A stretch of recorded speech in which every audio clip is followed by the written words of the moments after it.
变为横，对不对？好，我们就找到我们的比例，来看看比例。先找到比例，对吧？这个时候要把竖的改为横的，对不对？好，我们就选啊，比如说有西瓜的比例，对不对？大家注意看，目前已经属于横平的了，大家看不到，是不是？对。好，我这个时候要干嘛呢？先确定一下，因为把竖的改为横的其实已经改完了，对吧？只是目前是黑屏而已，对不对？所以这时候就没办法，就只能怎么把黑的处理一下，对吧？要么就把它改个颜色，改个灰色的，是不是出现了？那灰色不好看，对吧？我们就可以选择什么？选择稍微跟同样的，或者是一些你要的一些图片的一些素材也可以，对吧？中间那个是画布的一些样式，可以加你自己的照片，把它铺两边，也可以直接什么模糊一下，对吧？是不是要好很多了？哦，是这个好。所以，如果我们竖屏改为横屏，只能用这种方法啊。老师不能把它直接改比例吗？不是问个问题，老师你的分辨率调一下吧，分辨率全是都。什么分辨率？分辨率，同屏的分辨率。哦，因为这个改不了，这个是这个问题啊。就是电脑往上投屏的时候可以有选项的。老师。它投影仪比较旧。我也有问题。把那个下面那个比例调成那个球。它这个比较老了。调成电比16以后，它这上面两边必须是黑屏是吧？对。黑屏以后这块是怎么调的？来，我们这里底下不是有几个选择吗？来，这个是填充颜色，这个是直接对照画面进行模糊。那个是在哪儿？大家都可以选，在背景这里啊，背景。再进到背景。啊，对，进背景。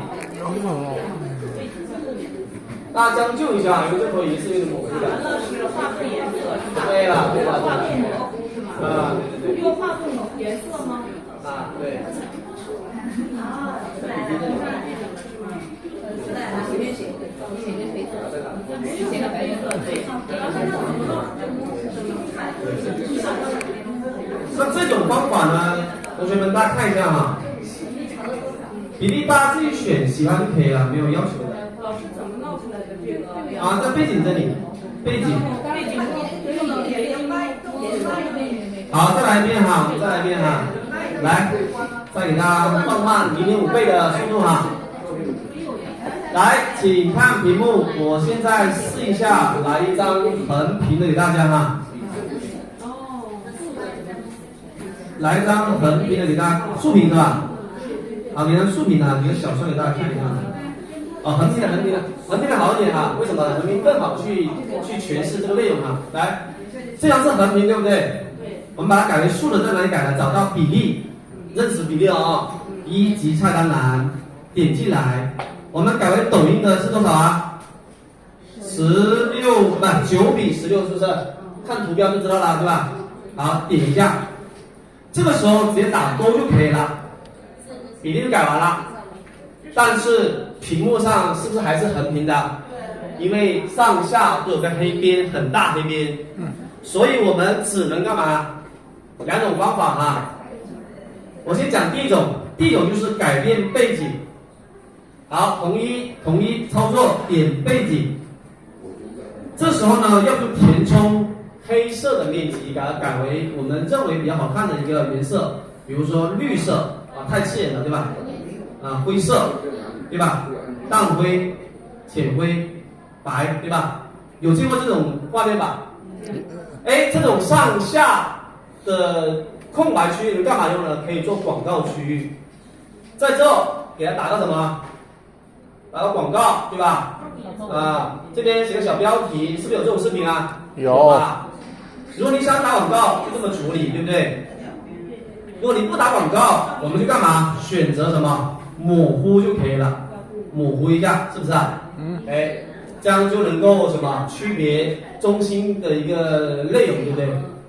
这是一种改背景的方法。那第二种呢，怎么做呢？这个会了吗？会了啊。好，第二种，来，我们返回第二种啊。第二种更简单，但是要看画面的一个质量啊。来，看画面的质量，我们直接什么？选中主轨道的素材，来点一下它，选中主轨道素材，听得懂这句话哈？点一下它。选中的时候是不是预览区的画面变红色边边啊？好，这个时候2个手指头什么扩充到什么全部，是不是我们的竖屏了？是不是了？这个超纲过起来了啊！所以就要考验你的素材清不清晰了。你放的那么大，对不对？对吧？放那么大啊，所以它还能够保证竖屏还是能够有点质量，是不是？我播放看看啊，是不是竖屏的啊？再播放是竖屏的，对吧？所以这是2种方法改变我们的横屏竖屏的一个方法了啊。好，大家先实操一下，因为这个是我们创作的开端，你得先确定好比例，不要剪辑的时候一会横的一会竖的，那太难看了，是吧？实在不想去改变这个背景的话，就用这种放大它啊，放大它就可以了啊。老师，对。就是咱们比如说这用画布模糊的不是吗？对。两边是模糊的。对。咱们这个下面出来的这个导出以后，它就是也是两边。对。哦。对，是的，因为我们导出了，只能导出我们这个画布的内容，对整个内容啊。所以大家记得哈，平常我们怎样去区别画布呢？我们用这个画面看看它红边就知道了，对吧？红边它就会出现在我们的，你看是吧？这样就能知道啊，对吧？这个就是我们的画布了，对吧？啊，大家尽量把内容超出画布一点点哈，不要就是太紧紧慎慎的，这样子就不好，对不对？啊，这样子的话就会漏什么漏黑边是吧？尽量超出就没关系啊。一般我都会稍微拉出一点点，对吧？上下左右把它拉出一点就可以了。好，这一步我每次都跟大家讲啊，就是要先把比例调整完啊。意思就是咱们主轨道上就是在红边里面的那个，所有内容都可以在，所有内容都可以在预览区里面操作，所有内容。对，我就说所有的内容，我就说导出以后的咱们的这个主轨道里面是这个上面屏幕的红线之内的红圈之内的内容是吗？你再整理一下问题，就是导出以后的这个咱们做的这个视频呀或者画面哈，是不是向着这个就是这个红线之内的内容？对呀，对，一定的。好，都了解了我们的最主要的功能了哈。好，这边我们要稍微给大家补充一点点，就是关于我们素材库哈，素材库。我们导入一些素材的时候，大家发现有一个素材库的一个字样啊。当我们要导入素材的时候，有一个字样叫素材库，对不对？啊，大家看这里屏幕，有一个素材库的，这里面有海量的素材，我们直接搜索就能找到它的了啊。搜索，想要什么星空大海都可以搜得到啊。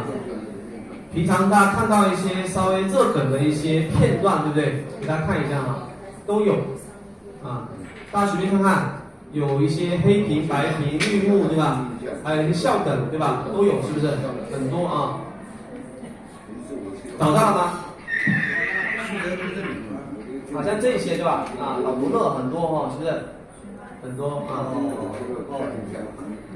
好，我们剪映的功能就已经给大家讲完了哈，大家就赶紧先认识一下它。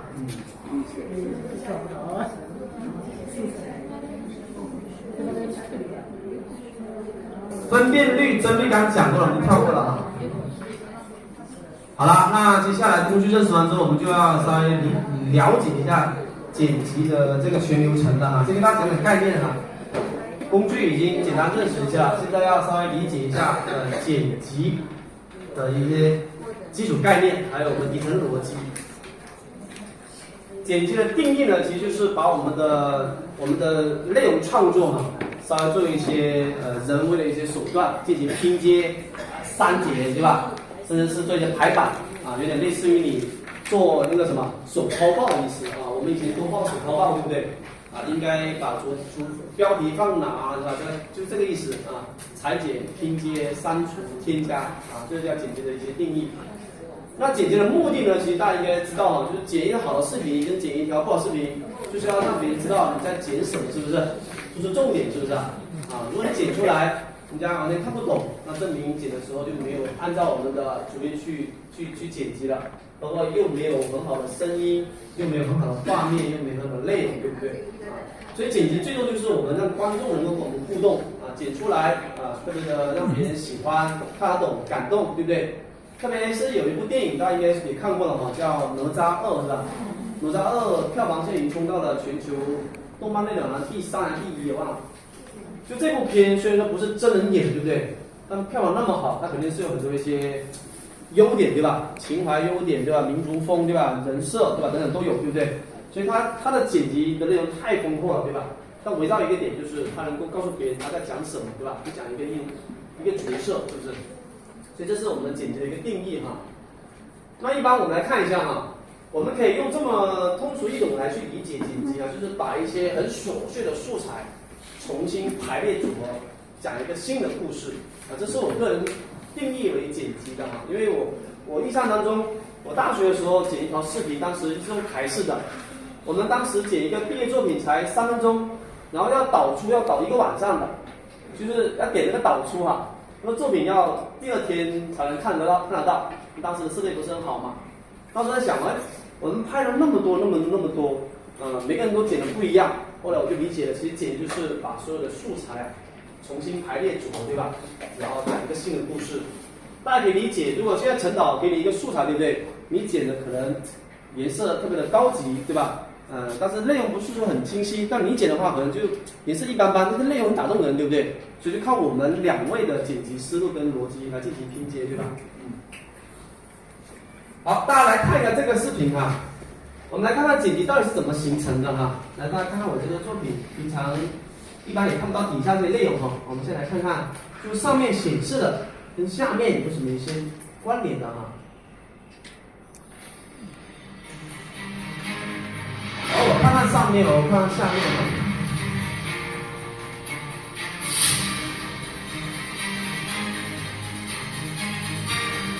这是入场。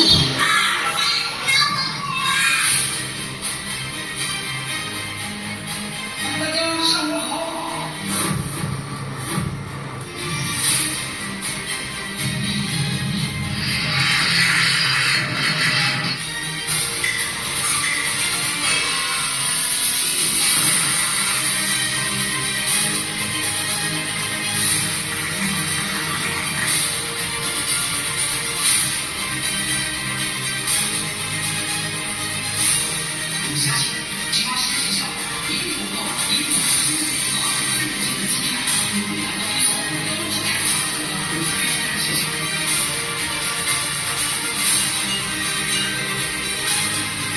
好，大家看一下哈，我们加深剪辑的一个思维哈。这条线叫什么？显示帧，是不是？只要我们点播放，那这里面是不是不断去延伸我们的画面啊？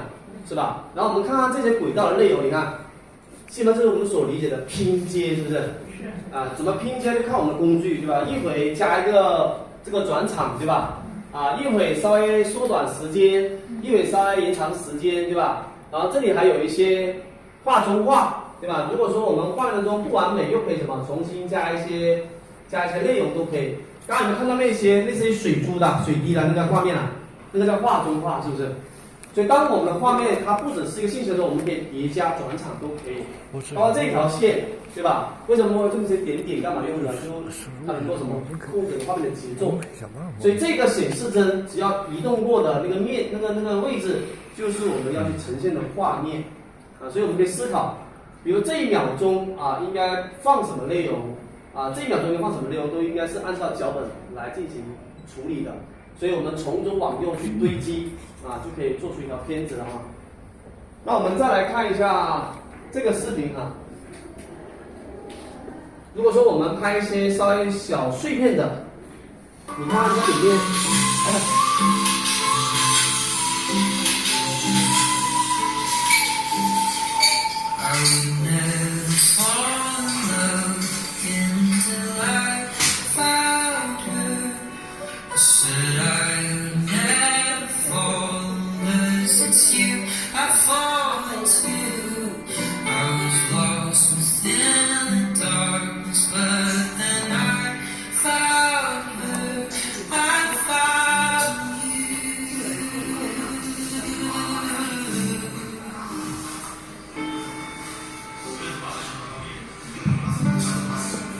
这个调调特舒服哦，是吧？哇，下午茶的时候稍微去这种地方享受一下哦。这是我朋友一个店啊，然后那天就帮他做一个广告啊，拍了一下。大概这种就是我平常碎片化的嘛拍的哦，对不对？拍完之后我们就理解这个片是不是讲他的嘛手冲咖啡的过程是吧？有没有人物？有哦，那个就是老板对吧？然后泡咖啡对吧？有没有特写啊？有哦，你看冲泡咖啡，所以你就理解剪辑的时候，你就想表达一个手冲的过程，就去拍这些素材。拍环境，拍人物，对吧？人物的表情很专注，对吧？拍冲咖啡的动作，拍一些细节，然后就看你的这些音乐匹配在一起，然后衔接，对吧？就可以了。而衔接基本上很多一些就是初学的嘛，就总喜欢加什么？加过渡，是不是啊？啊，所以我们可以少加过渡，那重点就要靠我们的脚本稍微就是拍摄多一点，就不用说经常去做一些转场的过渡哈。好，给大家提示一下，我们剪辑的时候有7大错误，大家不要犯啊。这也是我们课程剪辑的时候最重要的几个内容啊。如果我们要剪辑好视频，一定要有前期的规划。这个规划呢，就刚刚说过了，叫分镜头，对不对？啊，所以大家应该理解一下。第一，你要剪好视频，是因为我们缺乏分镜头，所以乱剪，对吧？第二，我们的视频比较平，对吧？就是因为没有节奏，而节奏怎么去控制呢？就靠音乐跟台词，对吧？那镜头不行，就是因为没有过渡，对吧？所以平常如果说真的拍不好，我们就用什么转场，用叠加转场。第4个是最重要的，就是音乐，对不对？音乐如何处理呢？其实有3音，今天会重点讲3音啊，3音合音，3音合音，你的视频就很高级，就很丰满了啊。颜色一定要统一，是不是？刚刚那个视频颜色是很统一啊，对吧？啊，软调，对不对？所以颜色需要用滤镜调节。当剪辑的时候一定要逻辑清晰，是不是？啊，逻辑清晰就要看我们剪辑的顺序了。最后就是少用特效啊。所以你把这几个方向稍微记一记，剪的时候就不会犯这些大错误啊。不会剪的时候把一条素材剪出1分钟出来，对不对？尽量剪出一些有节奏的、有特点的、有主题的。好，那我们剪辑的思维哈，我们先定一下初剪定顺序。我们以后剪视频不要着急去剪一些小碎片化的，先把素材导入进去之后，我们先排一下序，能理解这意思哈？今天我们拍了5段素材，对吧？导进来之后，先排一下序，不要先把1、2段去剪，再来剪第3段，对吧？先把这5段先排好序要讲好故事，对不对？就好比这个画面是讲一个故事，对不对？从前有一座山，山里有一座庙，对吧？庙里有个和尚。像这3个顺序1、2、3，它像不像是一个开场顺序啊？像不像？所以我们就要放好啊，空镜头，对吧？然后入镜出主角，就是一个开场顺序。如果顺序不放好，我们把1跟3调换一下顺序，我们来看看，我们来细品一下，就有点类似于什么结尾，是不是？有点像收尾了，对吧？啊，有点像于我们结束了这个片子，所以顺序放得好，就能告诉一个我们的主意。所以当我们不止5个素材，有100个素材的时候，更加需要什么？先排好顺序，再来做细化的。这就是初剪定顺序。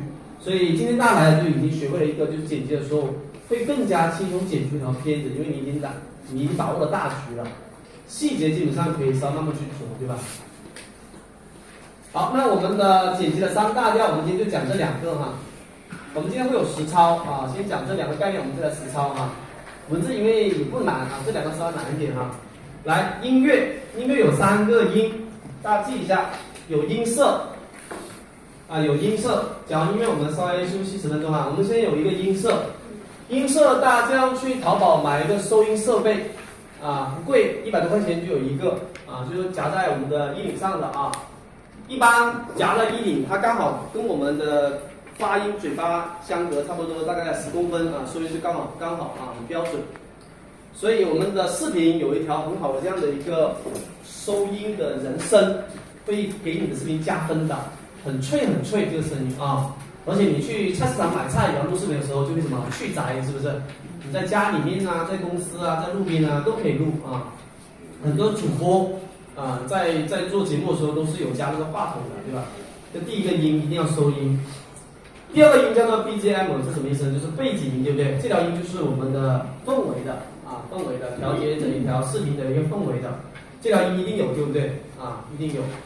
比如说我们要升国旗，是不是有一条升国旗的国歌这条就是我们的 BGM 了第三个是大家忽略的，叫音效，也叫做自然音。比如说这个就叫音效，对吧？同学们注意了，对不对？这叫音效比如打个响指，这叫音效，是不是？蚊子飞过的时间都有。音效通通都可以在剪映里面去直接找到音效，去搜索出我们要的一些效果比如说哈哈大笑对不对？哭泣对吧？还有下雨的声音都有所以三种音合在一起就很好了我们看看我们的音乐为什么那么重要我们可以互动一下大家知道声音对一条视频来说重不重要？重不重要？重要。所以它叫抖音，对不对？不叫抖视频，对不对？所以抖音应该是整条视频的灵魂给大家感受一下为什么音很重要来，我们来猜一猜这些经典的视频到底是哪一些名称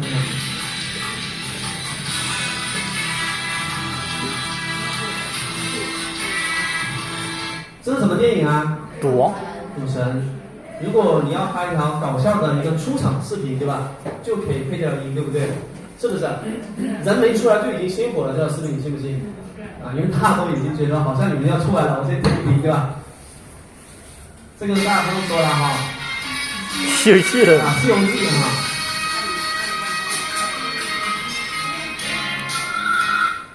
我们一听，我想停留一下，是不是？这条音乐很多人用在大海里面去奔跑，刷过吗？应该刷过很多女孩子在海里面就像猴哥一样这样跳来跳去，是吧？这个音就是这样来扯拢这条视频的这个音是什么？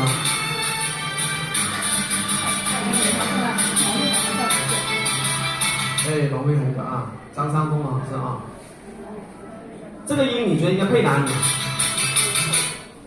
应该配在什么环节？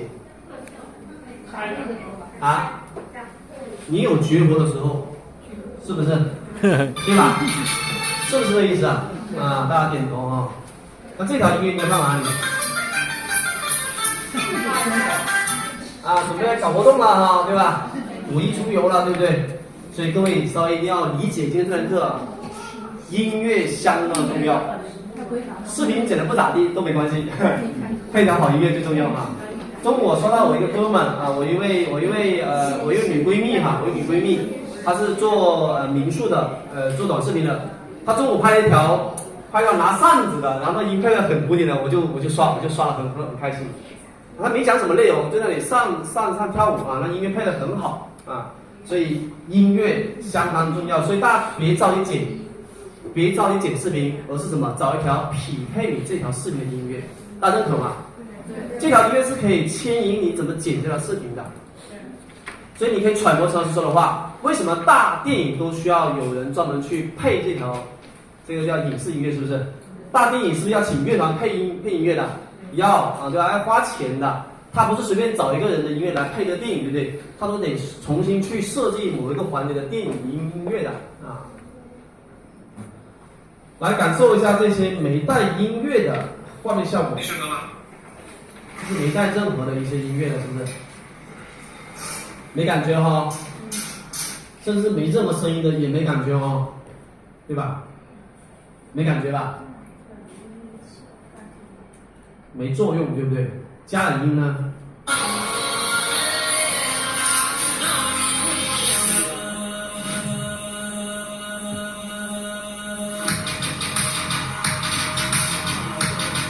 如果这里面要评分的话，这多少分？多少分？这个多少分？这个多少分？你自己评嘛，是不是？你感受到了吗？所以音乐很重要这是一种带卡点的音乐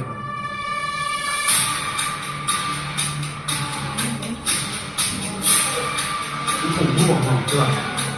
其实也没那么恐怖，对吧？就是拍出来恐怖而已对吧？是。好，3音合一然后我们稍微休息一下，这还可以是不是？让你拍，我们先拍完再休息就好了啊，后面还有很多精彩的内容。好。